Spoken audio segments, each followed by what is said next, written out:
اس وقت 2 سال پورے ہونے کے بعد ملک کے اوپر قرضہ ہے 44,500 ارب روپے. 15,500 ارب روپے کا قرضہ اضافہ کیا صرف 2 سال میں. یہ ہائیسٹ ریشو ہے ڈیٹ کا، قرضوں کا، جو پاکستان کے اوپر.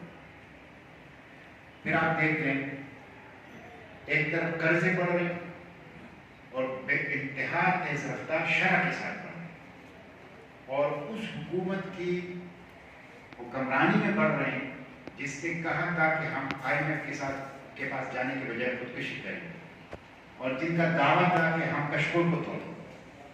2 سال میں 15,500 ارب روپے کا قرضہ ہے ایک ہی. دوسرا پھر آپ مہنگائی کو دیکھیں. اس وقت جنوب مشرقی ایشیا میں سب سے زیادہ مہنگائی پاکستان میں، ڈبل ڈیجٹ میں.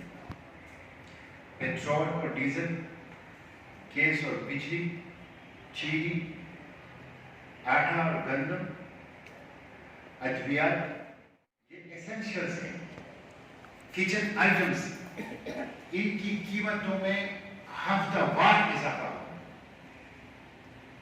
خود حکومت کے جو اپنے ادارے ہیں اعتراف کر رہے ہیں کہ گزشتہ 10 سال کی ریکارڈ مہنگائی اس وقت پاکستان کی.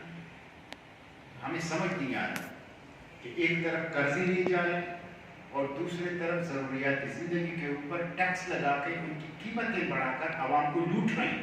اس کے باوجود خزانہ خالی. 1 لیٹر پیٹرول اور ڈیزل، حکومت نے سینٹ کے اندر تحریری طور پر میرے سوال کے جواب میں اعتراف کیا کہ 1 لیٹر پیٹرول اور ڈیزل 48 روپے میں ان کو ملتا ہے اور 100 روپے سے زائد پہ یہ فروخت کرتے ہیں. مور دین 100% انفلیشن. 55 روپے 54 روپے 1 لیٹر پیٹرول اور ڈیزل میں کما رہے ہیں. اسی طرح بجلی، اسی طرح گیس، اسی طرح ادویات. گزشتہ 2 سال میں 6 مرتبہ ادویات کی قیمتوں میں اضافہ ہوا ہے اور 200% اوسطاً ادویات کی قیمتوں میں اضافہ. بعض ادویات ایسی ہیں، میں نے سینٹ میں پوری تحریر اور تفصیل اور ثبوتوں کے ساتھ پیش کیا کہ جب یہ حکومت آئی تو قیمت 250 روپے تھی اور اب 1200-1300 روپے پر. اوسطاً 200% ادویات کی قیمتوں میں اضافہ ہوا. چینی سینچری عبور کر چکی ہے، ڈبل سینچری کی طرف اس کی پیشرفت جاری. تو یہ ایک، اور کراچی سے چترال تک ایک سونامی اور ایک عذاب مہنگائی کا پاکستانیوں کے اوپر اس حکومت کی ناقص معاشی پالیسی، IMF مارکہ مشینوں کی وجہ سے یہ مسلط ہے. پھر آپ یہ دیکھ لیں کہ احتساب کہیں نہیں ہو رہا. مافیاز بیٹھے، حکومت نے خود اعتراف کیا کہ ایک مافیا ہے چینی مافیا، اور چینی مافیا کے حوالے سے حکومت نے اپنی رپورٹ شائع کی. 82 شوگر مل ہے پاکستان میں. 45 شوگر مل کے مالکان حکمران پارٹی سے تعلق رکھتے ہیں. انہوں نے کئی 100 بلین روپے لوٹے ہیں. حکومت نے اپنی شوگر کمیشن رپورٹ میں اس کا اعتراف کیا ہے، اس کو ثابت کیا ہے. کسی کے گریبان میں ہاتھ نہیں ڈالا، کسی کا احتساب نہیں. IPPs independent power producer, private بجلی گھر، تقریباً 48 روپے یونٹ حکومت سے بجلی لے آئی. 48 روپے یونٹ. حکومت نے اعتراف کیا کہ گزشتہ 2 اشروں میں، اس میں پیپلز پارٹی بھی شریک ہے اور مسلم لیگ بھی شریک ہے، 2 اشروں سے IPPs نے پاکستانی عوام کے ساتھ جھوٹ بولا ہے، حکومت کے ساتھ فراڈ کیا ہے، غلط اعداد و شمار کیے ہیں اور سینکڑوں ارب روپے لوٹے ہیں ناجائز. سینٹ کی اسٹینڈنگ کمیٹی جو پاور کی ہے، اس کی رپورٹ سینٹ میں آئی اور سینٹ نے اڈاپٹ کیا. اس میں یہی لکھا ہے کہ IPPs سے معاہدے منسوخ کرو، IPPs کے خلاف FIR درج کرو، IPPs کے مالکان کو جیل میں ڈالو. کچھ نہیں ہو رہا. کسی کا احتساب نہیں ہو رہا. کیوں نہیں ہو رہا؟ اسی طرح گندم مافیا، کسی کا احتساب نہیں ہو رہا. گندم مافیا اور آٹا مافیا نے بھی احتساب نہیں ہو رہا. اس لیے احتساب نہیں ہو رہا کہ مافیا حکومت میں بیٹھی ہوئی ہے. احتساب فراڈ ہے، دھوکہ ہے. احتساب صرف پولیٹیکل وکٹمائزیشن کے لیے اپنی مخالفین کی ہو رہی ہے، اور اس لیے نہیں ہو رہا کہ ان سے پیسے لیے جائیں، اس لیے ہو رہا ہے کہ ان کی منہ بند کیا جائے. جب وہ منہ بند کر دیتے پھر کبھی احتساب نہیں ہو رہا. اکاؤنٹیبلٹی، اور اکاؤنٹیبلٹی کہ قوم کی لوٹی ہوئی رقم واپس دی جائے، اس کے لیے کوئی اکاؤنٹیبلٹی نہیں. آرم ٹویسٹنگ کے لیے، پولیٹیکل وکٹمائزیشن کے لیے، پولیٹیکل مینجمنٹ کے لیے، سیاسی انجینئرنگ کے لیے، صرف مخالفین کے منہ بند کرنے کے لیے ہے، حقیقی احتساب کا ہی نہیں. یہ جو اور استعفیٰ دیا، اور وزیر اعظم نے اس کے استعفے کو منظور نہیں کیا. اس کو کہتے ہیں شاہ سے زیادہ شاہ سے وفادار، شاہ کے وفادار. وہ خود ذمہ داری کو محسوس کرتے ہوئے مشیر کے عہدے سے استعفیٰ دیتا ہے، اور وزیر اعظم اس کے عہدے کو، اس کے استعفے کو منظور نہیں کرتا.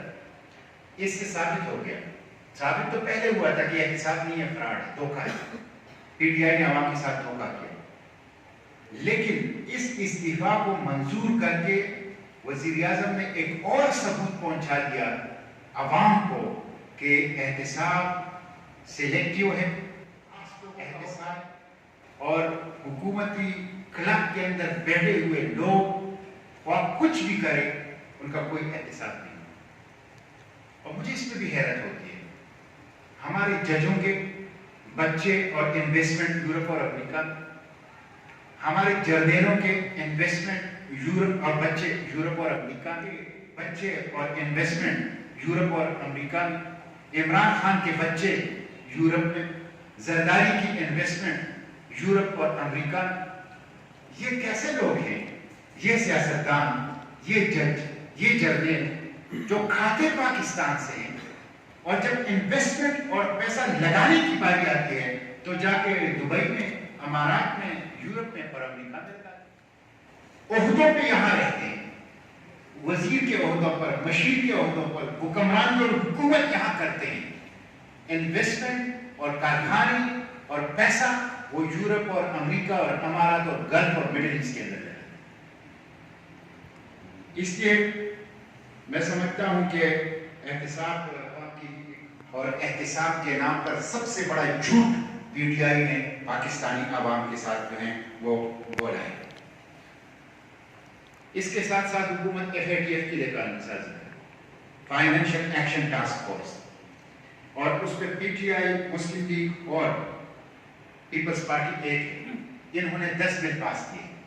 ہم فائنینشیل ایکشن ٹاسک فورس کی کیوں مخالفت کریں؟ یہ کہتے ہیں کہ جو لوگ financial action task force FATF کی قانون سازی کی مخالفت کرتے ہیں وہ پاکستان کے دشمن ہیں، وہ انڈیا کی زبان بولتے ہیں، اور وہ پاکستان کو بلیک لسٹ کرنا چاہتے ہیں.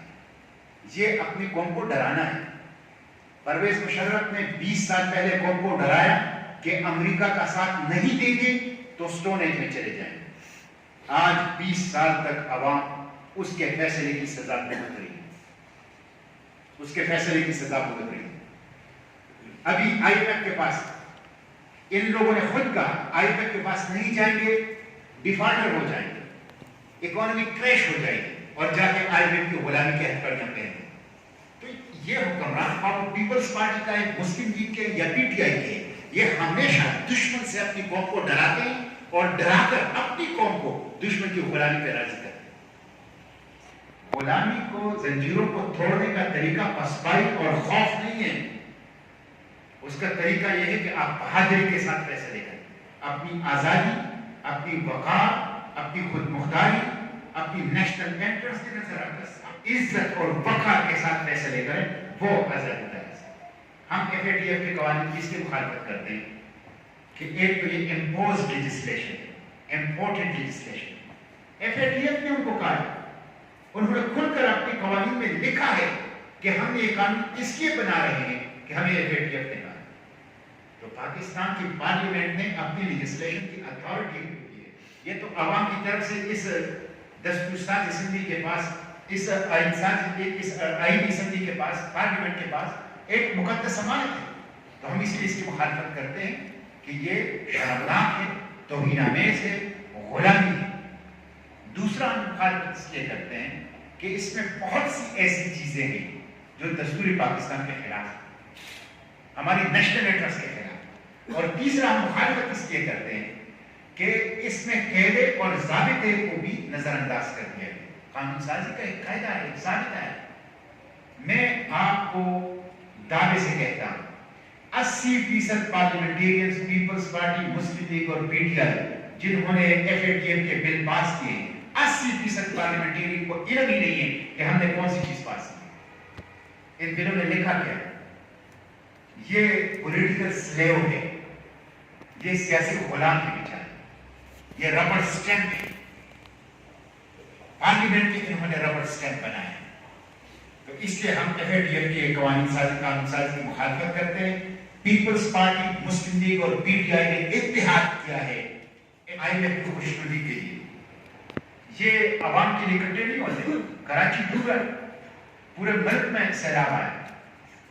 یہ جو ٹورینشل رین سی، ہیوی مونسون رین تھا، کراچی سے چترال تک سیلاب تھا، اس کے لیے یہ اکٹھے نہیں ہوتے کہ کراچی کو ریسکیو کرے، پاکستان کو ریسکیو کرے۔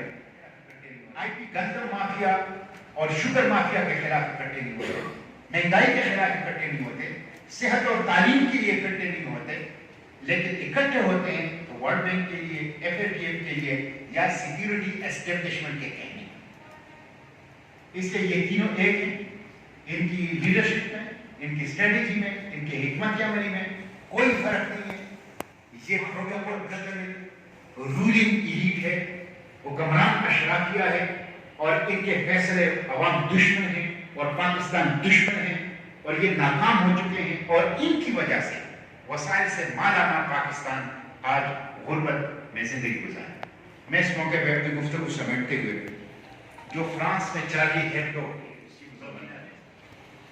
جو ناروے میں قرآن پاک کو جلایا گیا ہے اس کی مذمت کرتا ہوں، جو سویڈن میں قرآن پاک کو جلایا گیا ہے اس کی مذمت کرتا ہوں۔ یہ جو فرانس، ناروے اور سویڈن میں قرآن کی بے حرمتی اور ناموس رسالت کے خلاف اقدامات ہوتے ہیں، یہ سوچے سمجھے اقدامات ہیں۔ اس کے پشت پر یورپی حکومتوں کی تعاون اور سپورٹ حاصل ہے، اور جو لوگ یہ کام کر رہے ہیں وہ شان رسالت میں گستاخی اور قرآن کی بے حرمتی بدترین دہشت گردی ہے، وہ انسان کہلانے کے مستحق نہیں ہیں۔ ہم اس کی مذمت کرتے ہیں۔ یہ لوگ عالمی امن کے دشمن ہیں، دنیا کو تیسری عالمگیر جنگ میں دھکیلنا چاہتے ہیں۔ یہ 1 ارب 70 کروڑ مسلمانوں کے عقیدے کے اوپر حملہ ہے، عالم اسلام کے اوپر براہ راست حملہ ہے، اور ہمارے حکمرانوں کی نااہلی، آرگنائزیشن آف اسلامک کنٹریز اور مسلم حکمرانوں کی دشمن کی غلامی کی وجہ سے دشمن کو یہ ہمت ہوئی کہ وہ قرآن پاک جلائیں، بے لائٹ میں، دن دہاڑ، پولیس کے سامنے، چوکوں کے اندر اور شان رسالت کے اندر گستاخی کر کے اپنے میگزینز اور اخبارات کے اندر کارٹون شائع۔ یہ ان کی وجہ، تو ہم اس کی مذمت کر اور یونائٹڈ نیشن سے مطالبہ کرتے ہیں کہ ان دہشت گردوں کو لگام دیں، ان دہشت گردوں کو روکیں اور ان کے خلاف قانونی کارروائی وہ کریں۔ میں ایک بار پھر آپ لوگوں کا شکریہ ادا کرتا ہوں، اور اس موقع پہ جو یہاں اعتراض کے 2 ایشوز ہیں اس کی حمایت اور تائید کی یقین دہانی کراتا ہوں۔ ایک ایشو جو مین روڈ ہے ہزارہ کا، مانسیرا کا، جو بہت ہی ناگفتہ حال ہے۔ جو مانسیرا اعتراض روڈ ہے اس کی کیفیت ایسی ہے جیسے انڈین بمبار جہازوں اس کے اوپر بمباری کی۔ ایکسیڈنٹس ہوتے ہیں، تکلیف ہے، گاڑیوں کے نقصانات ہیں، وقت کا ضیاع ہے، اور ایسا روٹ ہے کہ جو آپ کو بین الاقوامی روٹ ہے، جو آپ کو چین کے ساتھ جوڑتا ہے۔ اس کی یہ حالت میں سمجھتا ہوں یہ ہزارہ کے عوام کے ساتھ، حیدرآباد اور مانسیرا کے عوام کے ساتھ ظلم ہے۔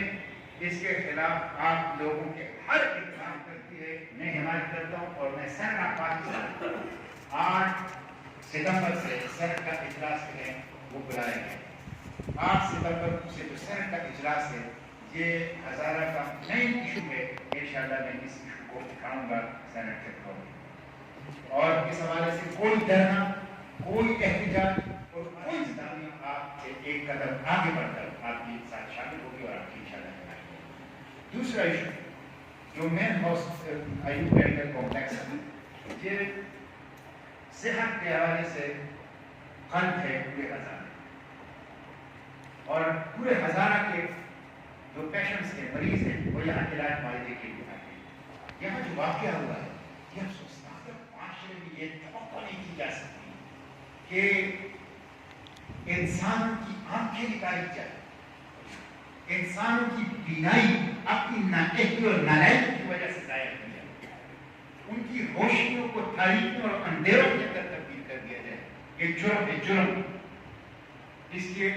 اس کی پہلاپ انکوائری اور تفتیش، ایسی تفتیش جس پہ عام پبلک مطمئن ہے، اور جن لوگوں نے یہ کام کیا ان کو سزا، جن لوگوں کے ساتھ یہ ہوا ہے ان کی کمپنسیشن، ان کی کمپنسیشن. آنکھوں کی بجائے کوئی کمپنسیشن ہو سکتی ہے، کوئی کمپنسیشن نہیں، لیکن ایک پورا خاندان، بچے، ایک پوری فیملی، ان کی معیشت کی کمر ٹوٹ گئی، وہ بیچارے اپنی ہی تاریخ ہو گیا ہے. اس لیے ان کی کمپنسیشن کی جائے. میں اس پروڈیوسر کا پاکستان میں آواز اٹھاؤں گا. یہ ہیومن رائٹس کا ایشو ہے.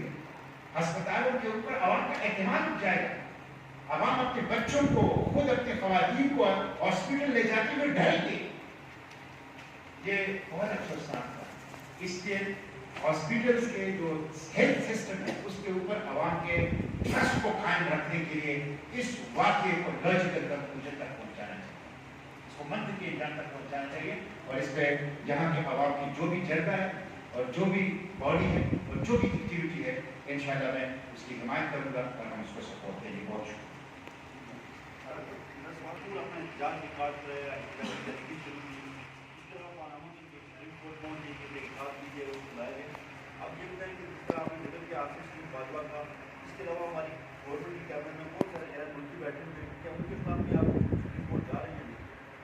دیکھیں، جہاں تک آپ نے بات کی ہے متحدہ جو اپوزیشن کی 20 تاریخ کو اجلاس ہوا ہے، جو اس وقت اپوزیشن کی بڑی پارٹیاں ہیں وہ فرینڈلی ہیں. جب بھی کسی مشکل میں پھنس گئی ہے، پیپلز پارٹی اور مسلم لیگ نے آ کر ان کو اس کی مدد، اور اس کا سب سے بڑا ثبوت یہ ہے کہ ایف اے ٹی ایف کے یہ ساتھ سروسز چیف کے امینڈمنٹ کے اوپر یہ ساتھ اسلام آباد میں مندر بنانے میں یہ ساتھ ہے، ہر ایشوز کے اوپر یہ ساتھ ہے. تو یہ فرینڈلی اپوزیشن ہے. یہ حکومت اگر آج قائم ہے تو پیپلز پارٹی اور مسلم لیگ کے تعاون سے کام، اس کے ان کے اوپر کوئی اعتبار نہیں، کوئی ٹرسٹ نہیں.